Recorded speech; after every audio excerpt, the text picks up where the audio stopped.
आरोग्य जागृति।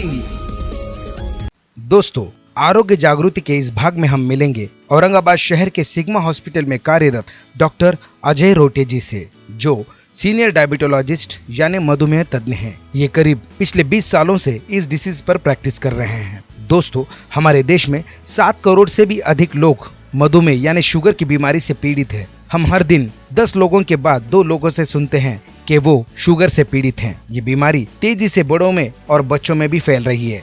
इसकी जांच करना, इसे कंट्रोल में कैसे रखना अब आसान होता जा रहा है। मानो पहले जैसे रोज सुई चुभोकर शुगर चेक करना, इससे बहुत तकलीफ हुआ करती थी, लेकिन अब रोज की इस तकलीफ को दूर करने के लिए बाजार में नए उपकरण आ गए हैं, जिसके कारण रोज की इस तकलीफ से अब छुटकारा मिल रहा है। तो क्या है ये नई तकनीक और ये उपकरण किस तरह से काम करते हैं? आइए ये सब जानते हैं डॉक्टर अजय रोटे जी से। नमस्कार, मैं डॉक्टर अजय रोटे हूँ। यूनाइटेड सिग्मा हॉस्पिटल का चीफ एग्जीक्यूटिव ऑफिसर हूँ और सीनियर डायबिटोलॉजिस्ट मधुमेह तज्ञ बोल के यहाँ पे काम करता हूँ।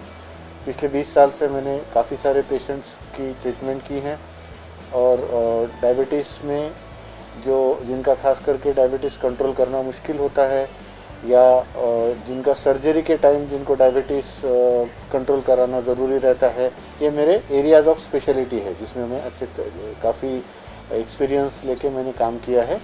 और एक नया फील्ड डायबिटीज़ में है जिसको हम बोलते हैं इंटरवेंशनल डायबिटोलॉजी। इसका मतलब ये है कि कभी कभी जैसे कुछ नए जो टेक्निक्स, नए जो गैजेट्स आए हैं डायबिटीज़ कंट्रोल करने के लिए, उसका इस्तेमाल करना, इसको हम बोलते हैं इंटरवेंशनल डायबिटोलॉजी। और दूसरा है CGMS का मतलब है कंटिन्यूअस ग्लूकोज मॉनिटरिंग सिस्टम। और तीसरा है इंसुलिन पंप।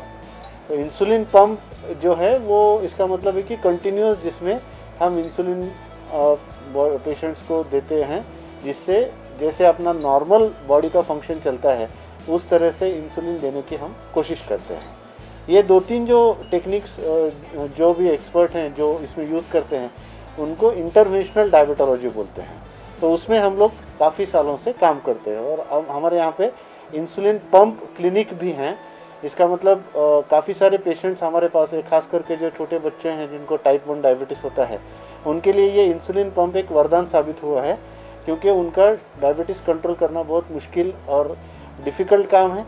और तो उनको इंसुलिन पंप के माध्यम से कंटिन्यूअस इंसुलिन का सप्लाई हम प्रोवाइड करते हैं।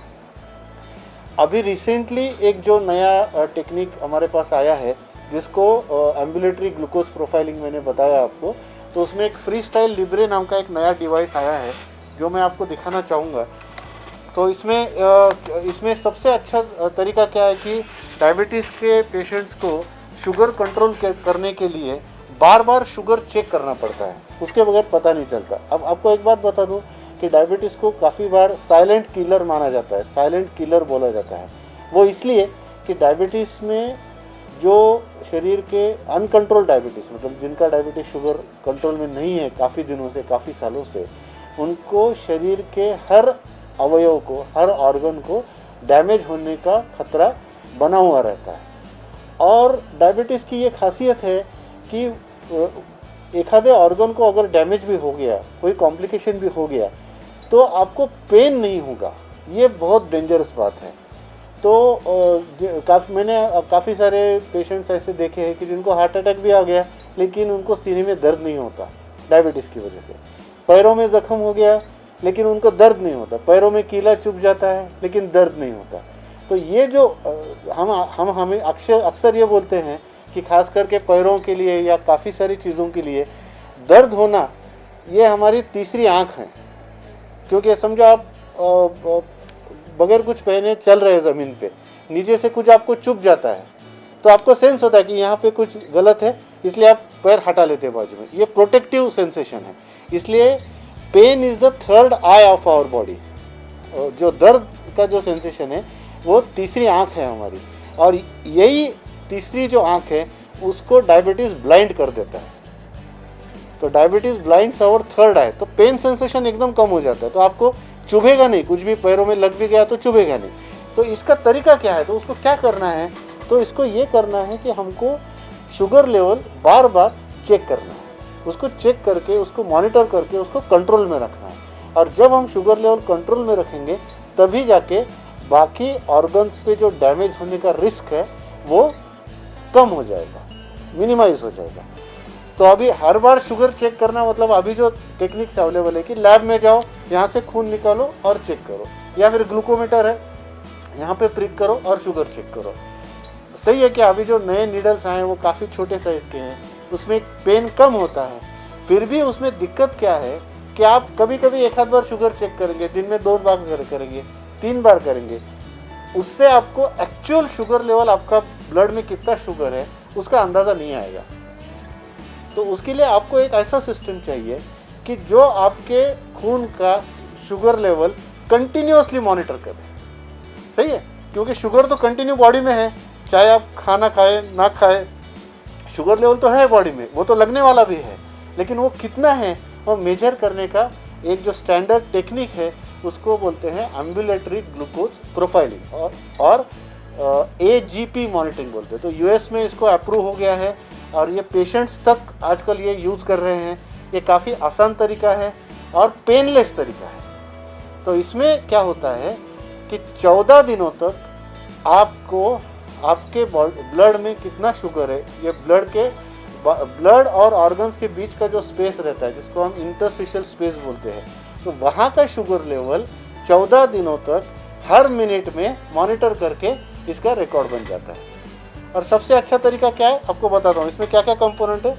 अपना 1 रुपये का कॉइन के साइज़ का एक सेंसर रहता है, वो सेंसर एक स्पेशल डिवाइस से हम लोग फिट कर देते हैं यहाँ पे या पेट में, जहाँ भी है।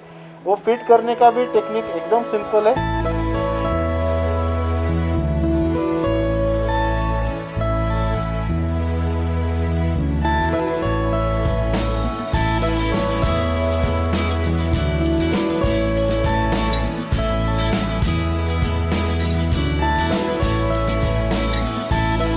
और पेनलेस है, उसमें पेशेंट को दर्द नहीं होता।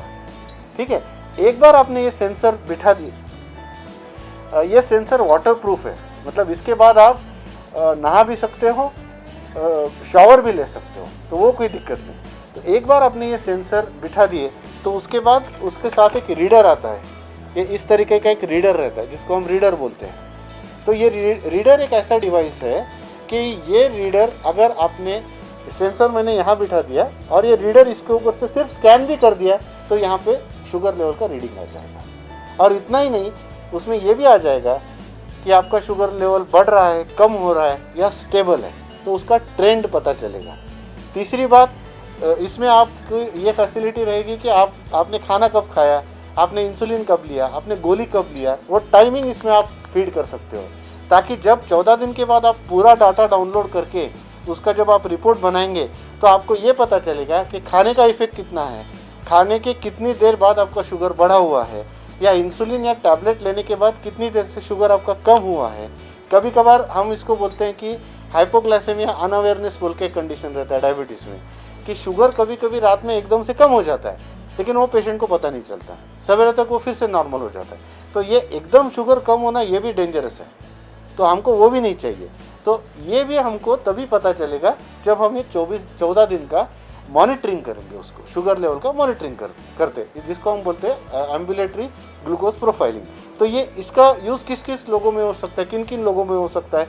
पहला तो टाइप 1 डायबिटीज़ पेशेंट, जो छोटे बच्चे हैं जिनका शुगर लेवल बिल्कुल बहुत फ्लक्चुएटिंग है, तो उनका इंसुलिन का डोज फिक्स करने के लिए ये काम आ जाएगा। दूसरा, शॉर्ट टर्म डायबिटीज़ कंट्रोल, जिसको हम बोलते हैं कि जैसे कोई सर्जरी करना है, ऑपरेशन करना है और शुगर उनका कंट्रोल में नहीं आ रहा है, तो आप आइए सेंसर बिठा दो, मिनट बाय मिनट रीडिंग आ जाएगा आपको, और शुगर लेवल आपका स्टेबल करने के बाद आप ऑपरेशन है, प्रोसीजर है, जो कुछ भी है वो आप कर पाएंगे।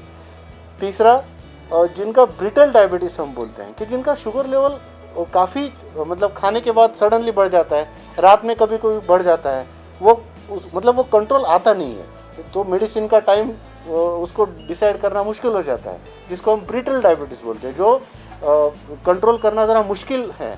ऐसे लोगों के लिए ये आइडियल है। चौथा, उसका इंडिकेशन बहुत ज़रूरी ये है कि जिनका अदरवाइज़ आप शुगर चेक करो तो नॉर्मल आ जाएगा, लेकिन उनका कोई ना कोई कॉम्प्लिकेशन आ रहा है, मतलब शुगर आप चेक करो उसका नॉर्मल है लेकिन आँखों में प्रॉब्लम है, किडनी में प्रॉब्लम है, हार्ट का डिसीज शुरू हो रहा है। तो ऐसा क्यों हो रहा है? तो इसका रीज़न क्या होता है मैं आपको बताता हूँ कि जब हम शुगर जो रूटीनली महीने में एक बार लैब में जो शुगर करते हैं, वो एक बार करते हैं खाने से पहले और दूसरी बार करते हैं खाने के बाद 2 घंटे बाद। लेकिन हमको ये पता नहीं है कि रात के खाने के बाद शुगर हमारा कितना है, रात को 12 बजे कितना है। तो कभी कभार ऐसा होता है कि आपका फास्टिंग पोस्ट मील शुगर नॉर्मल रहता है, लेकिन ऑड टाइम में मतलब दूसरे टाइम में आपका शुगर लेवल बढ़ जाता है, जो आपको पता नहीं चलता। और ये एबनॉर्मल टाइम में जो शुगर लेवल एबनॉर्मली बढ़ रहा है, वो पता करने के लिए दूसरा कोई तरीका नहीं।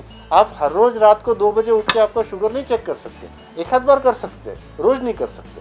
तो अगर आप ये सेंसर लगा देंगे 14 दिनों तक, तो आपको एग्जैक्ट अंदाज़ा आ जाएगा कि रात के टाइम आपका शुगर लेवल कितना रहता है, दिन के टाइम आपका शुगर लेवल कितना फ्लक्चुएट होता है। ये एक बार उसका एनालिसिस आ गया तो आपका ट्रीटमेंट प्रोटोकॉल, आपका डाइट, आपका एक्सरसाइज, ये हर चीज़ अच्छी तरीके से हम उसको मॉनिटर कर सकते हैं, उसको स्टेबलाइज कर सकते हैं।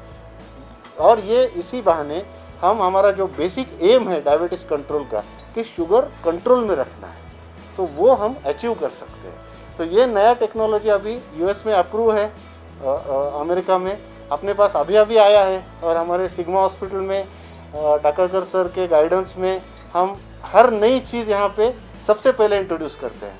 तो हमें फ़ख्र है कि हमने ये भी टेक्निक यहाँ पे सबसे पहले हमने लाया है, हम अच्छी तरीके से यूज़ कर रहे हैं। काफ़ी सारे पेशेंट्स में हमने उसको यूज़ किया है। जिस किसी को भी इसकी ज़रूरत पड़े आप प्लीज़ हमें संपर्क करिए, हम आपको हेल्प करेंगे और इसी बहाने डायबिटीज़ कंट्रोल करने में आपकी सहायता करने में हमें बहुत खुशी होगी। सर ये डिवाइस कैसा बिठाया जाता है और ये खर्च कितना है?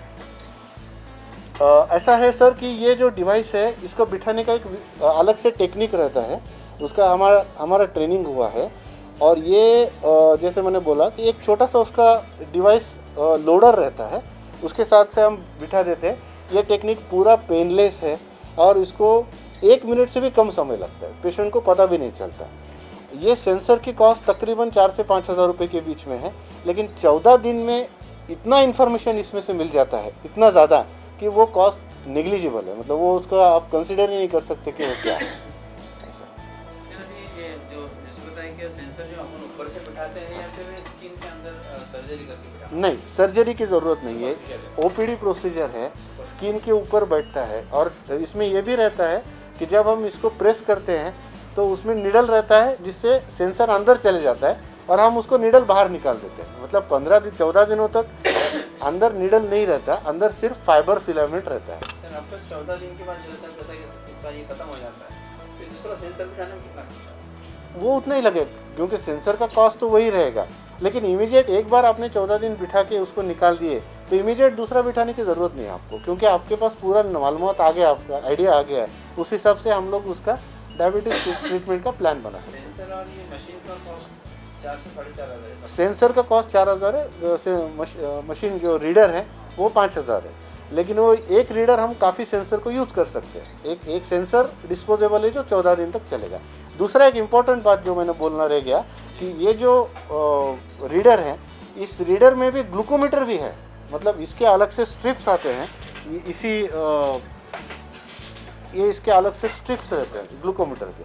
तो इसी सेंसर को हम ग्लूकोमीटर बोल के भी यूज़ कर सकते हैं। इतना ही नहीं कि एक आध बार अगर हमको डाउट हो गया कि यहाँ पे रीडिंग ज़्यादा आ रहा है या कम आ रहा है, तो हम ये ग्लूकोमीटर का स्ट्रिप डाल के वो क्रॉस चेक कर सकते हैं कि ब्लड का और ये सही है या इसमें डिफरेंस ज़्यादा है। नॉर्मली जो रीडिंग इसमें बताता है और जो खून में रहता है उसमें 15 से 20% का फ़र्क रहता है, 15 to 20%। लेकिन अगर उससे ज़्यादा फ़र्क आ गया तो हमको डाउट आ जाएगा कि ये क्या हो रहा है। सर जैसा कि बताया कि डायबिटीज़ के पेशेंट दिन पे दिन बढ़ते जा रहे हैं, हाँ। प्रिकॉशंस नहीं हो रही है, हाँ। और ऐसे पेशेंट को आप क्या संदेश देना चाहेंगे कि अपना शुगर भी टाइम पे टाइम चेक करा करिए? Yes. और ऐसा क्या संदेश देंगे एज ए डायबिटिक? यस, ऐसा है कि डायबिटीज़ की संख्या इतनी ज़्यादा बढ़ रही है, दिन ब दिन बहुत ज़्यादा बढ़ रही है। और पिछले 2 साल पहले तो इंडिया को diabetes capital of the world बोलते थे कि सबसे ज़्यादा डायबिटीज़ के पेशेंट इंडिया में थे। अभी ऐसा है कि चाइना नंबर 1 है अक्रॉस द वर्ल्ड। लेकिन मैं आपको बोलूं कि जिन्होंने डायबिटीज़ अपना अच्छे से कंट्रोल में रखा है, उनका लाइफ, जिनको डायबिटीज़ नहीं है लेकिन जो परहेज़ नहीं करते या जो डिसिप्लिन लाइफ नहीं करते, उनसे काफ़ी गुना अच्छा रहता है। तो डायबिटीज़ हमको डिसिप्लिन सिखाता है, आपको खाने पीने का, परहेज का। और जिनका डायबिटीज़ अच्छा कंट्रोल में है वो एकदम अच्छी तरीके से सालों तक अपनी लाइफ अच्छी तरह से एंजॉय कर सकते हैं। तो डायबिटीज़ कंट्रोल करने के लिए आपको नियमित मॉनिटरिंग, जिसको हम मराठी में मैं हमेशा बोलता हूँ आहार, विहार एंड उपचार। इसका मतलब खाने पीने में परहेज, विहार मतलब एक्सरसाइज एंड ट्रीटमेंट, और मॉनिटरिंग एंड कंसल्टेशन। ये चीज़ हम करेंगे तो आपका डायबिटीज़ नियंत्रित रहेगा। डायबिटीज़ नियंत्रित रहेगा तो बाकी कॉम्प्लिकेशन होने की संभावना कम हो जाती है। थैंक यू सर, काफ़ी अच्छी इन्फॉर्मेशन दी है हमारे दर्शकों को आपने। हम इसी तरह आपके पास अगले विषय लेकर आएंगे डायबिटीज़ के ही ऊपर, जैसे आपने बताया कि डिवाइस के बारे में। Yes. हम जनता को भी बताएंगे कि ये डिवाइस कितना इम्पोर्टेंट है अपने शरीर के लिए, और जैसा आपने उसके बारे में जानकारी दे चुकी है, तो हम दर्शकों से ये चाहेंगे कि एक बार आकर आप अवश्य डॉक्टर अजय रोटे साहब से आप संपर्क करिए और इसके बारे में पूरी जानकारी लेकर उपचार करिए। धन्यवाद।